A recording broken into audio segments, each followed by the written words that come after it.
All right, I'm going to move us into our main topic then today. So, our main topic is around creativity and fear. And we're going to take kind of an interesting look at this, thinking about the actual role of fear in creativity. Is it just a hurdle that we have to jump through? Is it a companion that we take with us? Is it an important piece of creativity? So, I want to explore this from many perspectives today. But I think I want to start with us giving a little self-analysis. Like, on average, how scared are you all the time? Like, what's your average fear level? Like in life? Yeah, I mean, yeah, like every day as you're walking around, how's That's your a fear? can of worms. I know, Very. I know. That's why I'm starting here. All right. 0 to 10. be a long 0, you podcast. feel no fear. 10, you're 100% paralyzed and can't take any actions. Kevin, what's your fear level on average? On average? Mm-hmm. I'm Can give a not range sure. if you want. Yeah, I don't know. It depends day to day if I'm thinking very globally and existentially. You're not willing to give me a range. Well, I don't know if there is a range. 1 to 10. Oh, God. There you go. The full breadth of human experience. Yes. Jared. I would never say like a full 10. Okay. Like my day to day is not necessarily a scary thing. Uh-huh. I live a pretty easy life. Mm-hmm. So like, I don't know, 2 to 5. Okay. See, you did it. You just had to kind of come around to it. 2 to Yeah. 5. Yeah, Okay. that's how I do things.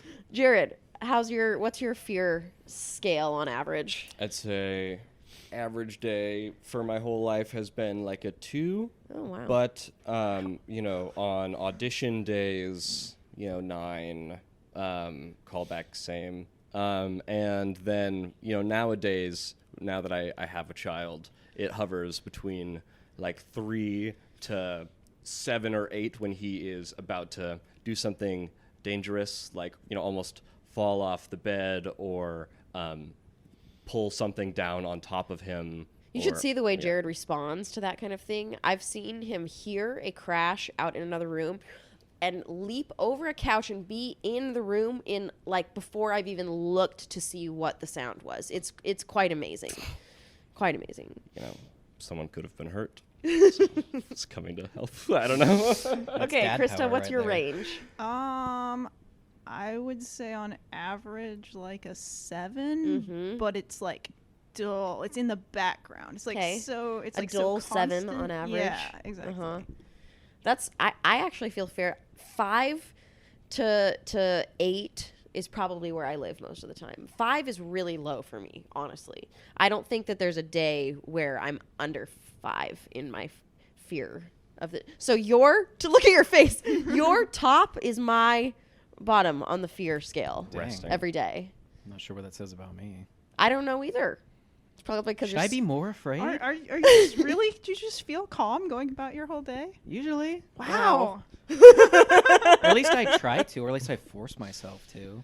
Like, hey, things aren't that bad. Like, just chill. So you've got a really nice inner voice who kind of helps guide you through that. Sometimes he's just yelling at me. Mm-hmm. That's when I'm up at a 5. Yeah, I was just talking to my counselor this week, and I hear my voice say often, "I'm just so scared of everything." Like that's how I feel. Wow. Very Your inner often. voice? Yes. Like in times I'm walking from the dining room to the kitchen and I'm feeling a little frustration, and the thought that's coming out is I'm just so scared of everything. Wow. Which is interesting for somebody whose core values are optimism and determination. I mean, I guess that's had to come from being scared all the time. Is like I just have to develop an inner voice that kind of keeps me. It's going to be fine. Maybe Everything's that's why I'm gonna such be a fine. pessimist. See, okay, so you're a pessimist. How Oh, yeah. interesting. Just So you complete expect opposite. disappointment. Yeah, usually. Mm-hmm. And that's why I'm so calm about it. So let's angle this into creativity for a minute. So if we talk about fear and creativity, do you think it's a hurdle that you have to go over? Is it a companion? Is it an important part of creativity? What are your thoughts on fear's role in creativity, Krista?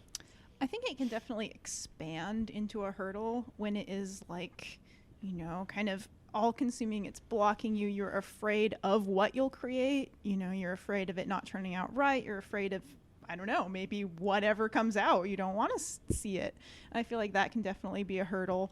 But then there's also, the fear of not doing it, of like what will happen if I don't express this? And it's like almost not so much a specific fear, but just like that impetus in you to just keep moving forward. So I think, I don't know, it can kind of, it's a balance between those forces. Okay.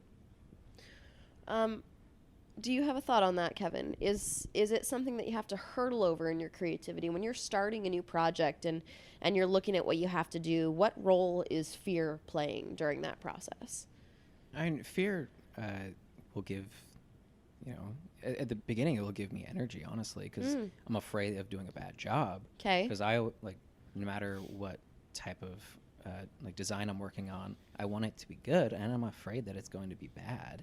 Sometimes it is bad, but then you work through it and you make it better, and you collaborate with other people and what have you. It's almost a motivating factor, because whatever project I'm working on, I'm afraid that the client is going to hate it. And you just have to get over that. I get like that too. When I'm putting together an estimate even, right? I'm getting ready to pitch a project. I'm so scared. Look, I've done it hundreds of times. For me, it's invoicing. It is. Thankfully, it's actually asking for the money. I don't have to do that anymore. Yeah, that was the biggest, especially when I was freelancing. That was my biggest fear topic, was just actually asking for the money. Like, I'll do the work and super easy, and get the job done and whatnot, and then ask for the money. Terrified. Yes. Absolutely. Yeah. And it shouldn't be that way. I shouldn't be terrified for doing a good job. No.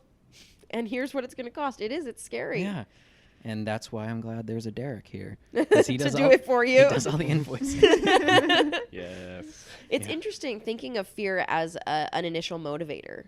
And it actually made me think a little bit about the visual of a hurdle. Like, when we call fear, is it a hurdle?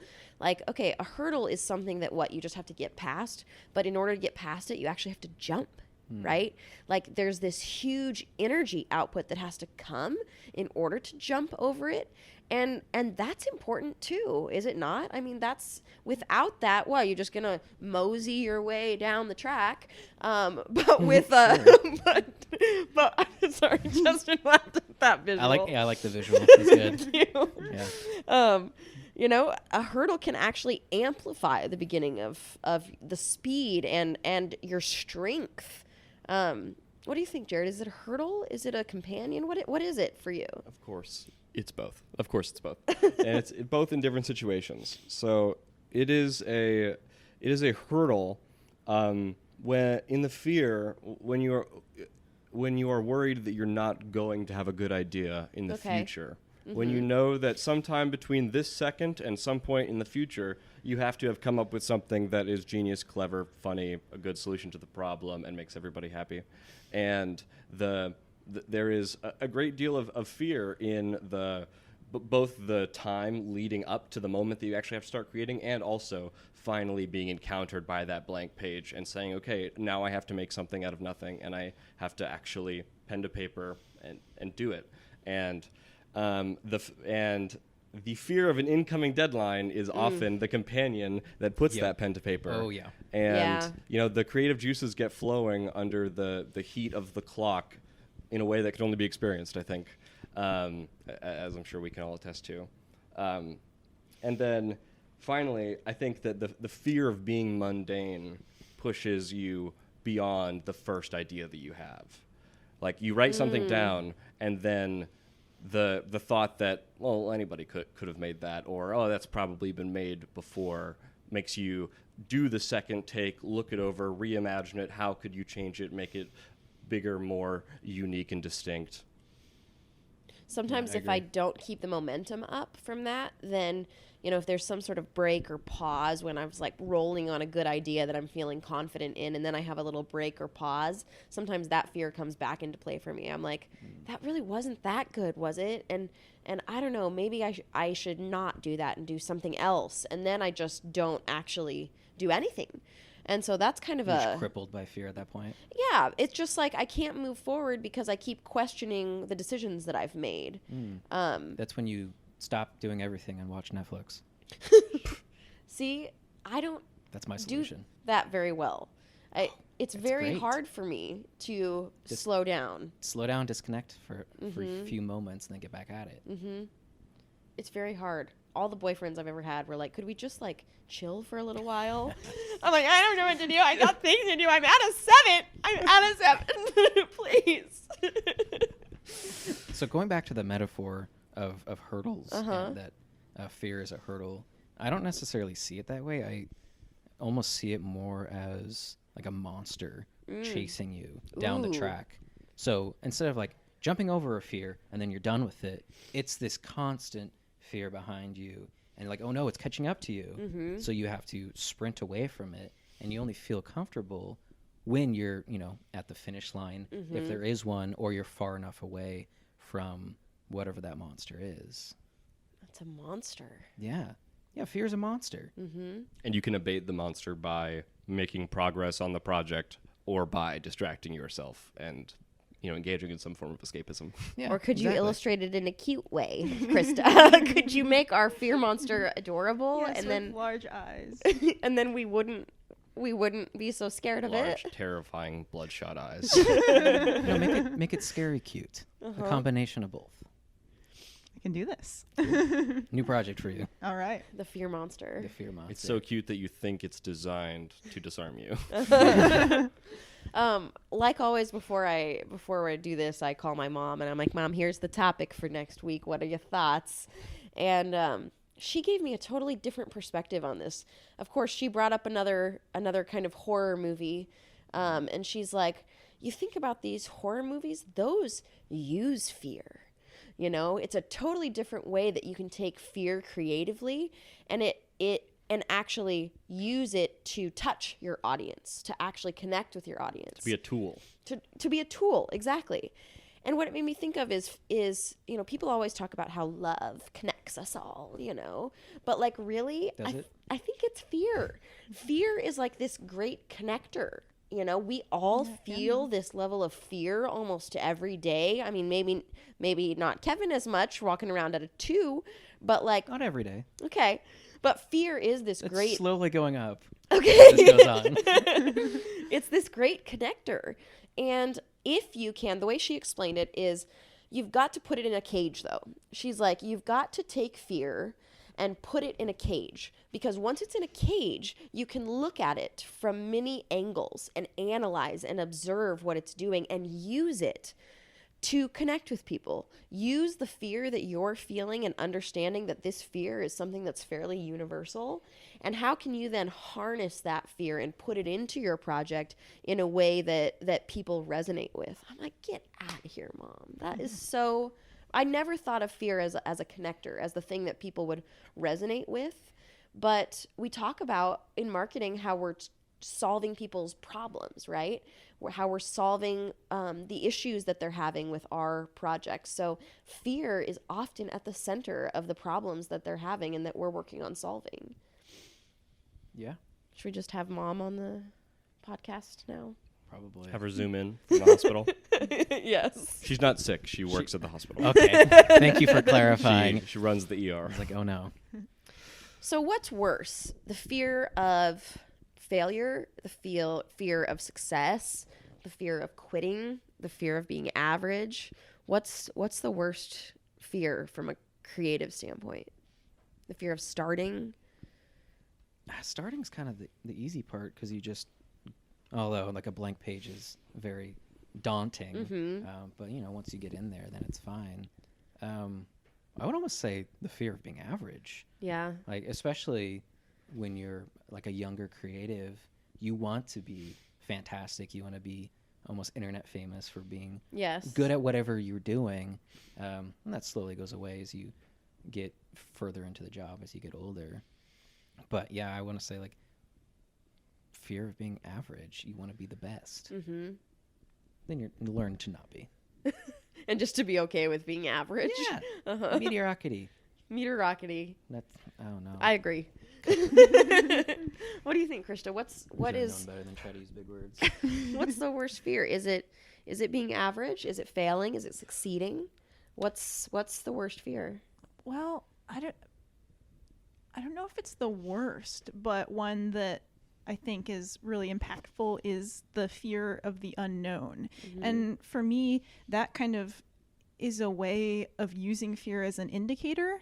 Like we can use it as connection, like you're saying, we can also use it as an indicator. So if I am starting a project and not the act of doing the project, but like what I am uncovering in the project itself, like the content of it, if I'm feeling afraid, I feel like that is a good indicator that I'm going in the right direction, because I feel like one of the great purposes and capabilities of art is to uncover the unknown and to make it visible and to make it tangible. And so if I'm feeling that fear of the unknown and what's coming out, it's like, okay, maybe I'm on the right track. Maybe this is something that is going to be something I can grasp onto and other people can grasp onto. So it's not, fear isn't something to fear. It is, but then you just continue at a 7. You just keep moving. What about you, Jared? What do you think? I think the worst fear, the strongest fear, is not creating anything at all. You know, in my life, I've had a metric zillion ideas and have like done or made or finished 2% of them. And, you know, I have all these aspirations of these cool things that I could do at some point in the future. And one of the strongest overwhelming fears that I feel on a daily basis is that I won't be able to accomplish those things or get around to doing them or convince myself to start them. Well, you won't be able to do everything. So stop being so creative. Stop thinking of so many cool ideas. I'll get on that. Yeah. There's your new ideas. Start licking lead paint.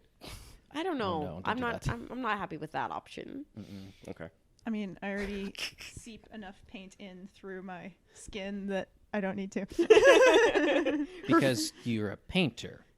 Yeah, right. Okay. Right. No, she's just like got her No- hand no other in a reason? vat of She has paint every giant day. tubs of paint Yeah, at I've been home. meaning to talk to you about the quart of paint at your desk. What is it? What's that about? I think my most powerful fear is kind of in line with what you're saying, Kevin, of being average. I have this idea that I'm supposed to be. The word that always kind of haunts me is special. Like I'm supposed to be special. Like I'm supposed to be better and different and more. And I'm not sure what it is that I'm analyzing myself against. Is it other people? Is it, and maybe that's the problem. It's this amorphous thing that I think that I'm not. I want to be more. I want to be special. What I create, I want to be special. I want people to see me as special. And it never feels like I'll be able to actually get that. You know, it never feels like there's no real measurement. So how do you know when you succeed at that with your projects, I don't know what to, it haunts me. That's my fear monster. And so I'm asking you to please make it cute, because I would like this fear of being average to like just at least look cute so I can look back at it and make friends with it and just deal with the fact that whatever this special is that I'm trying to get to, it's just probably just going to come along with me my whole life. And Maybe that fear just looks like Lacey on a normal day. which is why I can't just chill out and The monster. We're like talking about it being this like big scary thing, but like what you're afraid of is just being average and just being myself. Maybe it's just like bedhead. 3-day dry shampoo, Yeah. Yep. sweats, and sweatshirt Lacey. You know, Just just my Sounds fear fantastic. monster. Oh, that sounds Potato great. line, just being sufficient. That's your fear. It kind of is. Wow. So what do I do about it? Can you all solve my problems for me? I don't think so. If you try hard enough at being special or being great, and you're afraid that you're not, you probably are pretty good at it. And if you're not getting affirmation from other people, then you should probably get better friends. I do just want to constantly be showered with compliments. But I state that pretty clearly to the people that love me. Please constantly shower me with compliments. But it still doesn't solve the fear monster. Really? So, yeah. I think maybe one way that I don't know if it gets rid of the fear for me, but it just kind of, I don't know, softens it. It's like we have this fear of like, what is the worst that can happen? Or I imagine this will happen, so I'm not going to do the thing. And you're all hunched and kind of like inward focused. And then, you know, you go out and you do the thing and you put everything you have into it. And then the worst happens. And, you know, all those things that you're afraid of seeing, whatever it is, then you see that and you see, you know, that happening, and then everything kind of breaks, and then you're still there. And, you know, that happens over and over and over again. And eventually, you know, it kind of softens the fear because it has happened and you've experienced it enough times. Right. Yeah. When you're in that position, what you really need to do is, you know, step back, think about like what you're working on. Is it that important? Yeah. Is it changing the world? Like, hey, I made a bad business card. Does it matter that much? Like the full scale of the earth? No. But to this one client, yeah, and you should, you know, I should probably try to do a good job, but like I shouldn't fret about it too much. Yeah. Perspective shift. Yeah. And the perspective shift of, you know, making your first business card versus, you know, your 100th client, you know, that you've made successful things in the past. And so you have that like backlog to help you feel like you can perform. Yeah. Very true. Fear, the great connector. There we go. Not love. Love, you know, it's got its own role. It's but fear, overrated. we've all got fear. I doubt that we will become a one planet civilization until there's something big to be afraid of. Like aliens? Something that You know, unites or us. you know, a big We're talking comet that we aliens? have to, you know, amass all our technology together to stop or something. You know, it could be anything. But sure. yes, aliens. So fear. I vote aliens. Feel the fear. Make friends with the fear. Draw big eyes on it. Can we put googly eyes on it? I think that's a great Yes, idea. aw. That way you could shake it and it would like kind of have a tactile experience. to it. Disarm the fear. Exactly. All right. Well, if you are also crippled by fear, and your friends are also crippled by fear, let's just all listen to this podcast together and feel crippled together. I'd love to know an average of the Outpost community, like what everybody's average fear scale is. Are they more on this couch with Krista and I? Do they fall all the way down to a 2 sometimes? I can't even imagine what a 2 would look like, but Maybe your definition of a 2 is different than mine. it could be. Who knows? Obnoxious. Plenty of people didn't like that phase. It was just too optimistic. When you were a 2. Yeah. Made just as many enemies as friends, so it's okay. All right. Well, we would love to have you back here next time. Subscribe if you're not. Leave us a review if you love us. Leave us alone if you don't. And we'll see you over in the Outpost community. If you've got ideas about what we should be talking about and you're tired of hearing these topics, just go to orangenebula.com/topics and give us better ideas. Okay? Have a great rest of your day, and we will talk to you soon. Bye. Bye. Bye.